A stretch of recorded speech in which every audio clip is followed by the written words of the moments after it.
Hi everyone, it's me, Tim. Today I want to talk about Fallout random encounters and exactly how those things work. So, several people have asked how they work and what controls them. So, as you're moving across the world map in Fallout, there's a chance, based on the time you're on the world map, that you will have an encounter and it will drop you onto a map. Now, your outdoorsman skill determines how far you can travel per time unit. So the higher your outdoorsman skill, the farther you travel. So when you're picking 2 points of travel, an outdoorsman makes it less likely that you will have an encounter because you're putting in more miles per day.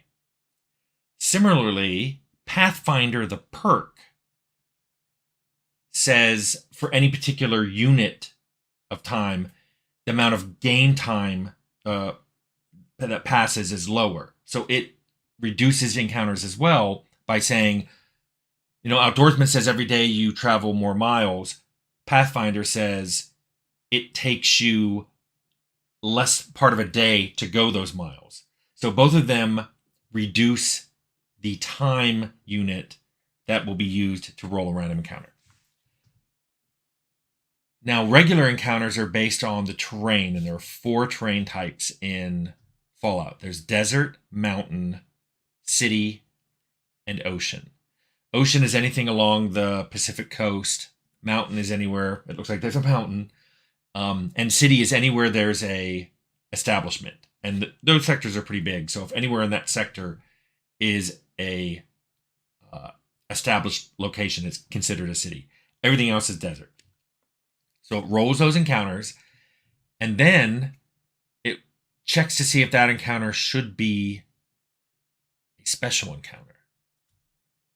To do that, it uses both luck and explorer level. So luck adds in luck -5. So yes, your chance of actually having special encounters drops if you have low luck and goes up if you have high luck. And then for the Explorer perk, it takes the number of levels of that perk you've bought and doubles it and adds that to the roll. So if you have a special encounter, then it rolls to see which of the 6 special encounters you will have. So spoiler, I'm going to tell you what all the specials are, which you probably already know, but it's a 25-year-old game, so it doesn't matter. So there are 6 of them. They are the giant footprint that has the guy smushed with a stealth boy. There's the talking Brahmin. There's the used car salesman where you can get the BB gun. There is the phone booth. It's a TARDIS. There's a flying saucer with the aliens stealing the velvet painting of Elvis. And there's the overturned Nuka-Cola truck. The exact chance of getting these are: there's a 30% chance you'll get the giant footprint, a 20% chance you'll either get the talking Brahmin or the used car salesman, and then a 10% chance each on the remaining ones: the TARDIS, the flying saucer, and the overturned Nuka-Cola truck. Now, the other side of this is, what was our intention on these? Why did we have these encounters? Well, first of all, we wanted there to be combat on the world map just to reinforce that the world is dangerous. We didn't want people to be able to just go back and forth whenever they wanted. Also, the world map, since the world map makes time go by, those encounters will reinforce that time's going by, because if you get dropped halfway through the encounter, you'll see that time is advanced. And if you had any radiation or drug effects, those things would have advanced.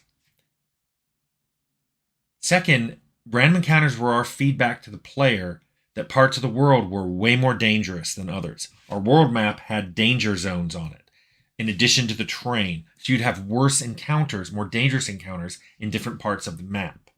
And that was our way of saying, hey, if you head up to the northwest near the military base, encounters are going to get harder. If you have those encounters, you can run away from them. It's easier to run away from a random encounter. And then you don't even have to get to the military base to know you're going somewhere bad. We also wanted to reward exploration, which is why luck factors in and the explorer perk factors in, because a lot of those, especially the special encounters, can give you really cool stuff. And we want to reward exploration. We want that tied into luck and whatever perks you have, so we did that. Fourth, encounters are a really good part of world building. You don't always just want to have everything in the world fixed, but you do want the player to get an idea of what the world is like. So traveling around on our map is where you're going to be attacked by raiders and different creatures. All the different critters we have, the rad scorpions, death claw. We wanted to have those out there to explain to people, like, there is a lot of danger in the world, and these are the exact dangers you run into. So that way, if you run into raiders on a encounter and then you get to a raider camp, this all makes sense. You know, the raiders just don't sit in their camp all day. You've actually encountered them out there raiding. And then finally, we thought this was a really good use of the luck stat. Luck kind of factored into all the skill rolls. I've already done a whole thing about what attributes do, and I talked about luck. But I always really wanted luck to kind of be even meta. So not just something that factors into skills, because a lot of things factors into skills. I liked that luck just kind of poked everywhere, and everything you did kind of was a reminder to, oh, you're a little luckier than average, or you're a little less lucky than average. And the encounters on the world map just seemed a great way to do that. And then finally, I want to talk about the fact that we had things like the TARDIS and flying saucers and the Red Ryder BB gun and other things like that. Yes, I had that rule about humor where I didn't want people to think they were missing out on a joke. So I wanted humor in Fallout to be subtle enough that there was either they didn't notice there was a joke or there was something else funny, and the cultural reference or whatever other reference was being made just added into the depth of the joke.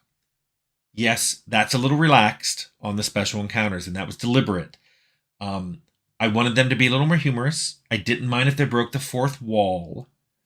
I never intended any of the special encounters to mean that there really was Godzilla or the Doctor from Doctor Who or aliens in Fallout. I mean, the fact that some of those have been made canon, I guess that's fine. It was never the intention. They were supposed to be fun, a little IP silly, a little fourth wall breaking humor. And that was just something I really wanted to kind of let happen just in the random encounters. Just to sort of remind you, the Fallout world is strange and mysterious. But anyway, that's exactly how and why the random encounters worked in Fallout.